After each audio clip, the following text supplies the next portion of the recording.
Ok, il est temps de commencer la vidéo finale de ce challenge qui était composé exclusivement d'une fonction faire 30 vidéos avec seulement un smartphone. Pas dernière génération, le smartphone que j'utilisais avait déjà 2 ans, il datait de 2020, c'était le S20 Plus, que j'ai utilisé de A à Z pour faire chacune des 30 vidéos que vous venez de voir, ou que vous avez pu voir au fur et à mesure de ce mois ou de cette période écoulée. Je vous parle en tant que comme vidéaste formé à la vidéo. C'est-à-dire qu'à la base, je travaille avec des vraies caméras et je suis passionné de YouTube. L'idée donc est donc venue de se dire, voilà, je suis arrivé avec mon iPhone 7, ça fait 7 ans que j'utilise, je ne peux plus faire de vidéos correctes pour alimenter une chaîne YouTube par rapport à mon point de vue, à qui je suis, à ce que j'estime être suffisamment qualitatif que pour être proposé au public. Et là, je vous ai proposé 30 vidéos qui devaient faire abstraction de la technique, mécanique, matérielle. Parce que beaucoup de gens vont te dire, si tu as envie de faire un film, tu n'as pas besoin d'une bonne caméra, tu as juste besoin d'une caméra et éventuellement d'une bonne idée et d'un peu de cadrage et de script. Et c'est pas faux, dans un sens. Maintenant, ce que m'a amené à découvrir cette expérience de 30 vidéos que je n'ai pas pu faire à la suite, parce qu'à la base je voulais faire en 30 jours, mais ça n'a pas été possible parce que la vie est ce qu'elle est. C'est pas pour rien que la plupart des youtubeurs qui se lancent au départ sont des students, des jeunes qui ont que ça à faire, plutôt que de jouer 100% du temps libre, mais ils investissent 50% de leur temps de jeu à se filmer en train de jouer pour pouvoir partager ça sur les réseaux et se créer une identité, une communauté. Ça c'est une bonne méthode. Maintenant ça implique déjà de toute façon de passer au-delà de la mécanique d'avoir seulement un smartphone, parce qu'il faut toutes les consoles, tous les ordinateurs, les appareils nécessaires à faire du stream, etc. pour pouvoir construire cette communauté. Donc on est déjà au-delà de la fonction du smartphone. Et il y a donc beaucoup de gens qui poussent à l'idée de oui, vous pourriez monter aujourd'hui une chaîne YouTube, il n'y a rien qui vous interdit de le faire. Tout est vrai, mais ça implique certaines choses. La première problématique, la plus importante selon moi, et je vais en parler tout de suite, comme ça c'est fait, c'est l'addiction à l'écran et au smartphone que ça va générer, au réseau et au besoin systématique de sortir son téléphone, d'avoir son téléphone sur soi pour pouvoir générer le contenu.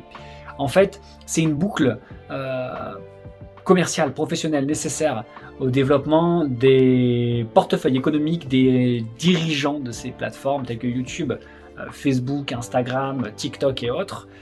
Ces gens veulent vous persuader que vous pouvez devenir célèbre et gagner votre vie avec juste un smartphone, parce qu'en fait, une fois que vous êtes coincé dedans, vous avez un mindset qui est lié à ça, et puis après vous allez créer des boucles négatives sans vous en rendre compte. Première boucle négative, c'est que tout le temps que vous allez passer sur votre téléphone à fabriquer du contenu, vous allez le justifier sur base de ça, et vous allez dire à votre famille, oui mais non, je suis en train de fabriquer des trucs, je suis pas en train de jouer sur mon téléphone. Et donc ça va justifier le temps que vous allez passer dessus. Mais ce temps que vous allez passer dessus n'est pas moins addictif en fait. Il vous accroche à votre écran. Une fois que vous avez fait ça, vous vous dites, est-ce que le contenu que je produis est intéressant? Est-ce que je peux le comparer avec autre chose? Et vous commencez à passer du temps à comparer votre contenu à d'autres éléments de contenu, à vous remettre en question, à retravailler, à passer encore plus de temps sur votre smartphone, et puis après vous regardez 2-3 vidéos pour vous détendre. Vous avez passé 100% de votre temps disponible à fabriquer des vidéos sans savoir ce que ça va devenir. Alors avec un vrai projet, ça peut vous tenir la route. Si vous vous tenez par exemple à ouvrir des cartes Pokémon avec votre smartphone, ça peut tenir la route. Mais aujourd'hui, faire une chaîne qui ne ferait que ça, je ne sais pas à quel moment ça pourrait être intéressant. Et encore une fois, on parle d'investir dans des paquets de cartes Pokémon de toute façon. Donc oui, vous avez juste une caméra, juste un smartphone pour le faire, ça peut le faire. Mais en attendant, il faudra quand même dépenser de l'argent pour acheter les cartes Pokémon. Donc au final, l'investissement qui soit sur du matériel ou sur de l'accessoirisation, c'est le même. Deuxième chose que j'ai ressenti, c'est le côté un peu rance que ça génère. Alors, je suis de la génération des écrans. Moi, j'ai grandi, j'ai joué à l'ordinateur trop. Je suis devenu addict au World of Warcraft, donc je sais ce que c'est que d'avoir cette addiction à l'image, à l'écran, à la dopamine, etc. Et je peux vous dire que y a un after effect, un peu comme avec la drogue, n'importe quelle addiction, le manque va venir commencer à vous travailler. Mais sur le moment, une fois que vous êtes dedans, il n'y a pas de souci, mais dès que vous allez couper, vous allez avoir des demi-migraines, vous allez plus être présent, vous allez perdre un petit peu la notion de où vous êtes, de ce que vous faites, parce que vous avez passé 3 heures sur un tout petit écran comme ça à travailler. Déjà que c'était pas mal quand je travaillais sur des écrans comme ça et que je faisais que de jouer, que ça me déphasait complètement, mais là sur un petit écran smartphone, de faire tout mon montage, c'est d'un lourd. Troisième, vous allez perdre énormément de temps à travailler directement sur votre smartphone, parce que les applications de montage sont toutes mauvaises. j'ai utilisé Rush, qui est mauvais, il y a plein de choses qui vont pas. J'ai utilisé toutes les applications de montage, elles sont toutes mauvaises. Des vraies applications de montage qui vont vous faire gagner du temps et gagner en qualité juste sur base des rushs que vous avez dans votre téléphone sont dans des ordinateurs de qualité, avec suffisamment de RAM et suffisamment de puissance graphique et processeur que pour pouvoir produire et faire des renders visuels que vous allez pouvoir qualifier au moment même et gagner du temps. Parce qu'en fait, moi, l'essentiel de mon temps, il est en post-prod au montage. Parce qu'avoir une idée c'est facile, monter, faire les visuels, bon ça demande un petit peu d'organisation, mais là c'est facile. Moi parler à la caméra c'est facile, j'ai l'habitude, ça fait 5 ans que je fais, mais le montage pour que ça ressemble un tout petit peu à quelque chose, sans savoir si ça va finaliser correctement, si ça va faire un bon render, même en payant les applications sur smartphone, vous avez des renders dégueulasses. Même en 4K, même en 1080p, il n'y a rien de bon. C'est-à-dire qu'au niveau qualitatif, si vous voulez commencer à faire monter le niveau, parce qu'au bout d'un moment, vous en avez marre d'ouvrir des cartes Pokémon, vous n'avez pas de latence. Et vous allez vous retrouver avec des vidéos de cette qualité-là. Il va falloir investir dans du matériel, photo, de la lumière, des micros. Là, j'ai pas utilisé de micro sur toutes les vidéos que vous avez eues. Ça se passe encore bien parce que c'est des nouvelles générations de smartphones avec des bons micros et avec un bon travail du son encore. Mais avec des téléphones un peu plus vieux, 2020, 2018... 2016, vous allez avoir du mal, ça va pas être propre. Vous allez donc devoir acheter des micros, etc. C'est une porte d'entrée dans laquelle vous allez vous engouffrer et si vous voulez vraiment vous évertuer à le faire, vous allez perdre énormément à côté. C'est ça que je veux dire. La mécanique de créativité, de se dire je vais faire un truc avec mon smartphone, ça marche une fois par-ci par-là, ça marche pour un truc ultra léger, un vlog qu'on va faire comme ça ponctuellement, mais si vous devez faire genre du journalier, du daily, ou si vous voulez faire quelque chose de régulier, récurrent avec votre smartphone et que vous allez tout faire de A à Z avec votre smartphone, c'est très très dur. C'est très dur parce que j'ai commencé à faire mes premiers montages YouTube sur un ordinateur portable, fatigant, sur lequel je pouvais pas voir mes renders. C'était long, c'était fatigant, des fois je partais me coucher, je me levais 4 heures plus tard pour voir si mon render était terminé, des fois je devais attendre 8 heures pour avoir mon render et savoir à quoi ressemblait ma vidéo à la fin. C'était très fatigant déjà à l'époque sur un ordinateur.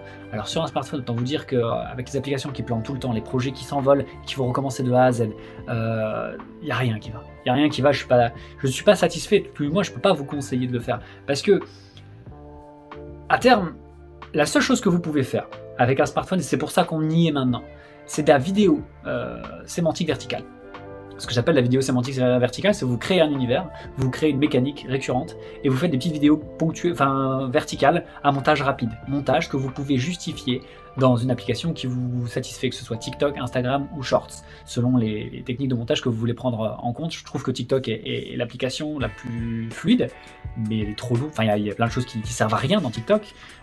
Bon, soit, il y a moyen de faire du montage si vous restez dans l'application. Et l'application, tout ça, va vous rémunérer, va vous remercier en utilisation. C'est-à-dire que comme vous êtes dans l'application, que vous créez l'application, que vous produisez depuis l'application et que vous avez passé du temps sur l'application, vous augmentez un petit peu la charge de viralité de votre vidéo parce que vous avez passé du temps sur la plateforme avant seulement de publier. Et donc voilà, le smartphone, produire exclusivement avec un smartphone, c'est une erreur. C'est une erreur parce que ça implique beaucoup de choses qui vont vous sortir, littéralement à un moment ou à un autre, de l'idée créative. Et c'est ça qui est le plus dommage dans l'histoire, c'est qu'en fait, le but c'est d'être créatif. Mais si vous vous challengez ou si vous vous astreignez à produire exclusivement avec votre smartphone, ça va pas le faire. Ça va vous rendre aigri. Enfin, moi personnellement, ça m'a rendu acariâtre, un peu aigri, un peu distant, un peu fatigué, plus fatigué que nécessaire. Alors que si j'avais fait tous les montages que vous avez vus là sur mon ordinateur, si j'avais eu le temps de le faire, parce que ça aussi le problème c'est que le workflow nécessaire pour partir sur un ordinateur est différent. Donc c'est pour ça que je le fais pas. C'était pour tester une autre alternative, cette alternative n'existe pas. Alors je ne dis pas éventuellement. Éventuellement, il faudrait que je teste le montage sur tablette. Mais ça, pour ça, il faudrait que j'achète une tablette et je ne vais pas le faire tout de suite. Donc voilà, là pour le prochain challenge, je peux vous garantir d'une chose, c'est que ça réagira pas du tout de ça. Je le ferai plus parce que je suis trop fatigué là-dessus. C'est ma conclusion, elle n'est pas vraiment ultra positive, mais ce que j'ai voulu aussi faire transparaître à travers toutes ces vidéos, c'est aussi beaucoup d'honnêteté et de simplicité. Je voulais pas charger le truc, je voulais que ce soit cool, que ce soit ma vie en quelque sorte, et un petit peu dynamisé, un petit peu animé. J'espère que ça vous a plu, je vous remercie. Si c'est le cas, n'hésitez pas à le dire en commentaire, à me faire des suggestions éventuellement, et voir où on peut partir pour la prochaine saison, parce que je vais faire des petites saisons de 30 vidéos comme ça, ponctuelles, et au milieu je ferai des petits shorts comme vous avez pu le voir, et voir où ça mène. Mais le prochain challenge, j'avais réfléchi un petit peu, et je sais pas encore ce que ça pouvait être, je n'en ai aucune idée. J'ai eu des idées et je voulais partir sur la GoPro ou autre et en fait n'accroche pas parce que ça implique de toute façon devoir revenir à un workflow sur lequel je produis sur mon ordinateur et je n'arrive pas à recréer ce workflow-là pour le moment avec le travail que j'ai. Donc voilà, c'était juste pour vous dire, voilà, cette série est terminée. Enfin, cette saison est terminée. Il y aura une autre saison avec un autre challenge, d'autres contraintes. Et on verra où ça donne. Et ce sera toujours une histoire de 30 vidéos d'un coup. Parce que voilà, par contre, ça, c'est un truc que j'aime bien. J'aime bien l'idée de monter un projet de A à Z, d'avoir une base de scénario globalisé, de voir où je vais aller, de laisser certaines choses s'impliquer dans le système et s'imbriquer pour créer cet univers un peu honnête et réaliste en fait, parce que ça manque aussi sur les réseaux du réalisme.